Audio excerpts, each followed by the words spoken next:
մեռա գնալով ու գալով, մեռա խնդրելով, մեռա որ ուշադրություն դարձնեն այս խնդրին։ Ահա որ է մեր տնակներում ապրել են հնարավոր չի։ Ամեն անգամ մենակ մի պատասխան եմ լսում, պետական բյուջեն փող չունի։ Պետական բյուջեն փող չունի ու $100,000 մեքենային առը դրել են Աննա Հակոբյանի տակը։ Պետական բյուջեն փող չունի, $7 միլիոն տվեցին Ջենիֆեր Լոպեսի համերգին, 13 միլիոնը աշխատեցին։ Փող չունեն, նույն բանը ասել եմ Կարինե Դավոյանին։ Գոնե փողից մի խոսացեք։ Ինչ է նշանակում վերջին պատասխանը Տիկին Դավոյանը այսձև եղավ։ Մենք նախատեսել ենք մեծ գլոբալ ծրագիր մշակենք, մենք չենք կարող անհատական մարդկանց օգնել։ Ուր է ձեր ծրագիրը 2018 թվականից ղեկին եք նստած։ Մինչև հիմա մեր պետական բյուջեն այդքան գումար չհավաքեց, որպեսզի մեզ տնակներից հանեք լուրջ։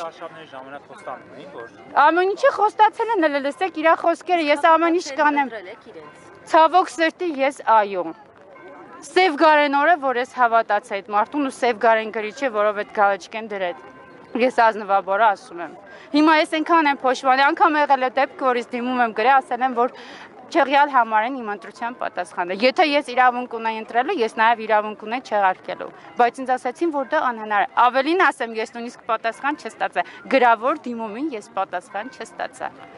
Այսինքն մարդիկ անում են այն, ինչ որ իրանց է հարմար։ Իրանք ինչ որ հարմար են գտնում, դա հաշիվ են առնում։ Հիմա ես ուզում եմ եկել եմ հասել եմ ստեղ, ես ուզում եմ հարց տամ։ Եթե դու եկել ես հասել ես Գյումրի քաղաք, իբր թե հարկելու մեզ,